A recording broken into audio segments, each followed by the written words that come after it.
for your own, like, I guess, consumer behavior, how is that changing? And I guess what are you excited about? It's a broad question, but I always relate like the way that we market and the companies that we're excited to work with, like based on what we're most interested in. So I just would love for you to talk on that. I think what I've really been like fascinated with the last few years, and again, like I just try to take a humble approach to all this stuff, especially like I'm not super marketer person or definitely not data centric performance marketer, but I think I'm like fundamentals person. How we talked about, in the doc we worked on is like how community kind of was something that is important around, retention for iOS 17 being rolled out and having those sticky kind of customers, et cetera, that don't have to go through all the hurdles and hoops of tracking and privacy. I think another fundamental is there's no stronger advocate for your brand than a customer, and like word of mouth and third party validation again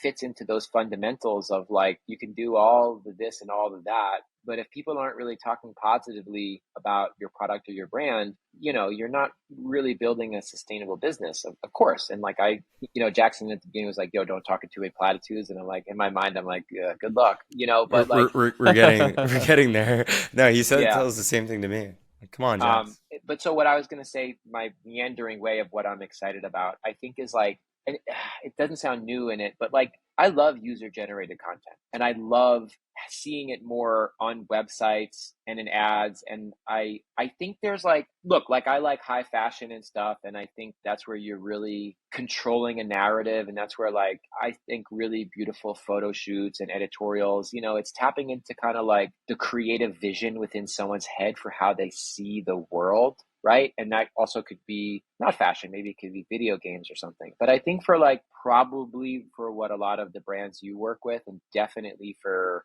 Pattern or for, even some of the other brands I advise for, invest in, or am part of the teams and design capacity, just like helping out. I think having people in the marketing, people in the ads, people on the website, people in the emails, that's what I really like. And that's what I'm excited to see more going back to 2010, 2015, look, Harry's and Reformation and Sweet Green and, that whole kind of cohort, Everlane, Warby Parker, Hims, like thinking about storytelling. One thing we did for Hims that was cool is we just street cast skaters, like we got this photographer, Braden Olson, he shot Glossier stuff, and we just street cast like guy skaters that look like cool guys in a city. They weren't too modelly. They had chipped teeth and were sweaty and cool hair or whatever. And so I really am excited to like construct commerce narratives across entire user journeys that are really comprised of like real people and real customers. And some of them can be paid, some of them can be content creators, some of them can be more professional at it, and some cannot.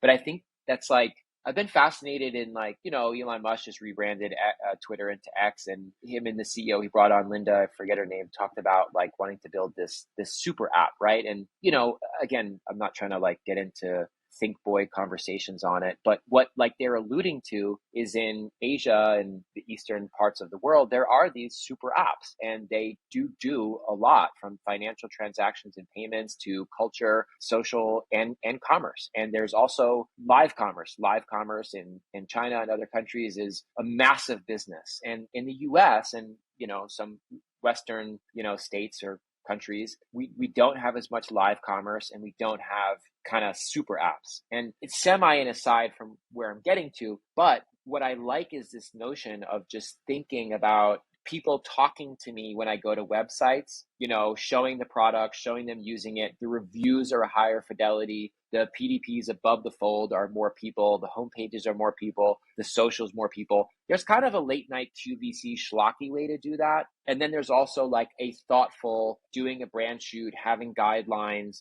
being curatorial way to do that. I think in some ways you can look at like, I take a lot of trends from like health and beauty, and you can look at like, what Glossier did back in the day to what the post that all the brands that pop up in Sephora, or a bigger one would be Jones Road, or another mainstream mass success could be Skims, or a lesser one is Parade. They just feature these diverse casts primarily of women in, comfort wear or health, beauty, personal care. And I love their brands. And the brands are so much often just showing cool people really using the product. Hey, you've got your star face and you've got zits or whatever, like put a little stars here, or you want to see how this affects your cream for your, skin tone, or you have a different body type and you want to, look and feel your best. I think that's something that I hope and want to see more for kind of commerce, is this one-to-one mirroring back of people in situations. And so I'll just round it out for Pattern. I've been trying to say to our team, think of our products more as tools, less as like decor. How do people use our products in their homes?